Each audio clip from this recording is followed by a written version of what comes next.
idea. Okay. A lot of the buildings were already established. Okay. That were here. Yeah, maybe in this area because it's fairly close to the center. But I know like the further south you go, the more open land there was. Oh yeah, absolutely, so. Absolutely. And this neighborhood was.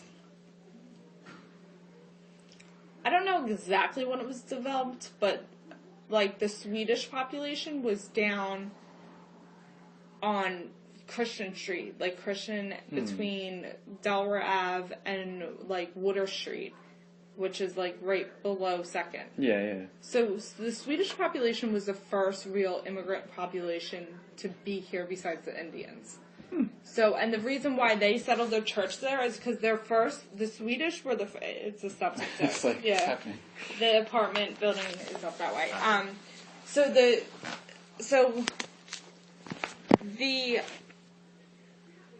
The Swedish settlement was in Chester, and then they had one in like Bucks County or something. There's one in Jersey too, I think, because there's Swedesboro. Yeah, so they were, but Chester's like right across from Swedesboro. So okay. That's actually like true that they would be down there. So Chester was down there, and then they had one in like Bucks County or whatever. So that they made this as like the meeting place, the in between. So they were here before like William Penn even got off the boat, before he was even granted the land. So he made nice with them. But that's why Christian Street is named Christian Street after Queen Christiana. Okay. I like that. So the thing is, and then there's like there's old Thatcher housing down there, which is like a German settlement down that way. So that's like one of the oldest housing establishments in Philadelphia. Besides like Alfie's Alley's is the oldest. I was gonna say, but it's like pretty old. Okay. And you could like walk down. It's on 2nd Street, like the old Thatcher housing. But that's the thing, is that this neighborhood has always been ethnically diverse because it was off the beaten path of Center City. And that's where all the money was. The money went from Old City and went up. Like William Penn, when he bought the city, when he was given the city, he mapped it out. Do you know how he got Philadelphia? Was it? I mean, didn't like the king owed his father. I was gonna say his father supported the king during the revolution. Yeah, so the first revolution. Yeah, and the Penns were kind of a thorn in his ass anyway, or in his side, because they wanted him to go because of the Quaker religion. They were like, oh, you're kind of annoying anyway. Here's Pennsylvania. Have fun. So when he designed the city, he really wanted it to be really spread out. Like, he wanted it to be a green town.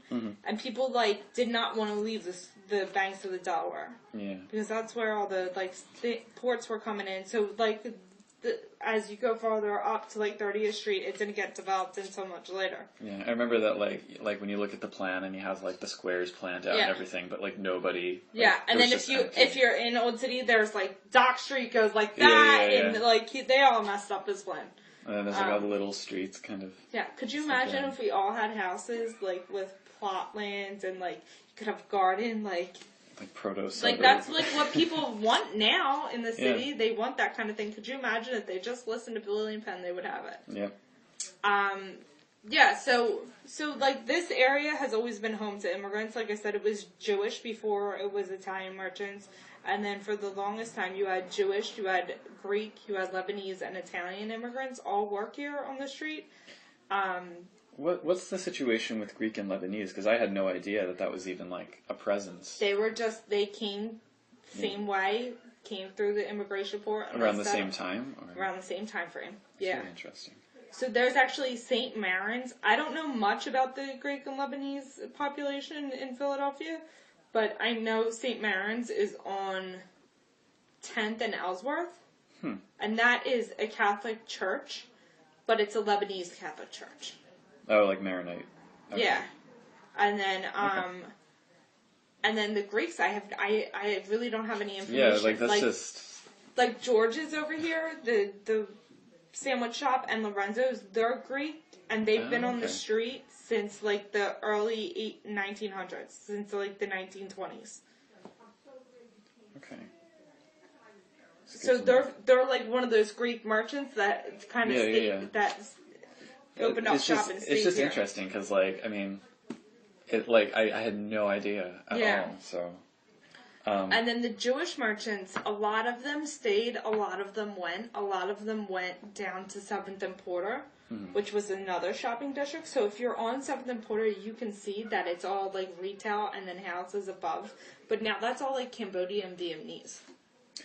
Which is part of the reason why I'm looking at that area. Yeah. Because that...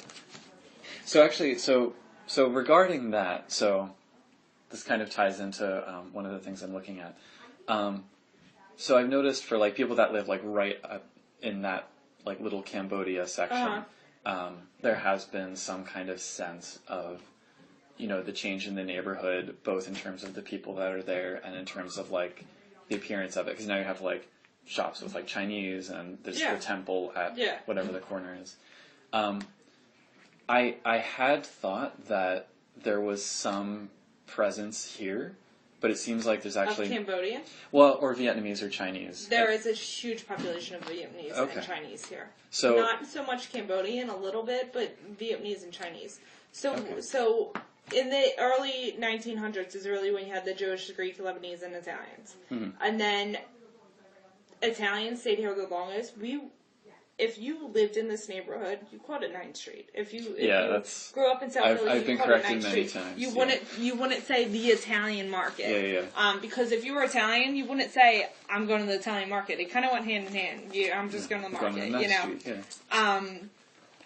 What do you have to do? You got to get your vegetables for the day. Okay, I'm going to 9th Street. So it was really when people started moving out to the suburbs that they dubbed this the Italian market. Mm-hmm.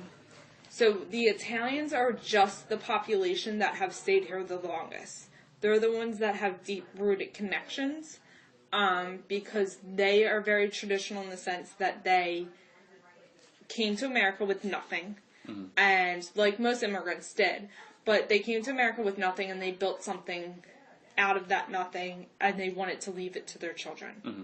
They think of, like, the next generation. They're very traditional in that sense, that they're not just thinking about the here and now. They're thinking about, like, prosperity for the future. Well, I mean, that's why so much has stayed in families for so long. Right. So all the family businesses down here there are family businesses. Like, we're made up of small businesses, and, like, most of them are family businesses. Mm-hmm. They're all, like, from second generation Italian-American born to fifth generation Italian-American born. Wow. And really, the Italians stayed here the longest, and in the 80s is when you had a 20% decline in population in Philadelphia. And you had a lot of Vietnamese and Chinese move in. Yeah, I know that, like, the 80s were really, because after, like, the war ended and everything, that was, like... Right, everybody wanted the suburban, like, white picket fence, yard, all that jazz. Yeah. So that's when you had a lot of people move out, and that's when you had, like, Asian businessmen buy up property, and Vietnamese. And the Vietnamese, like, kind of weren't... Hi, how are you? This is Michelle. This is Greg. Hi, how are you? So the Vietnamese kind of, they called this, like, they dubbed Washington Ave Little Saigon, because you had a lot of Vietnamese immigrants move in and stay here. So would you say that's, like, where most of those businesses are, as opposed to actually on 9th Street? Vietnamese? Yeah, most of them are on Washington Ave as opposed to 9th Street. Some are on 9th Street, but most of like, there's a stronghold on Washington Ave instead. Okay. Yeah, I know there's the one that's, like, I can't pronounce it, so I won't try, but there's the one that's further up, and that's, like, the only one I saw when I was walking around that was, like, here's the Vietnamese. Right. No, most of them are. Okay. And then in the 1990s and 2000s is really when you had Central American influences in, and Mexican predominantly. And a lot of them settled south of Washington because there was just more real estate down there. Like, if you look at it looks like a division line, but it's not. It's simply that there was more real estate down there. Well, and it seems like also, so I don't know if this is actually, like, a thing or not, but, like, on 9th Street, it's, like, when you start at the top, it's like Italian, Italian, Italian, and then there seems to be like a transition to Mexican, Mexican, Mexican, and then you hit Passaginos. Yeah. So is there any kind of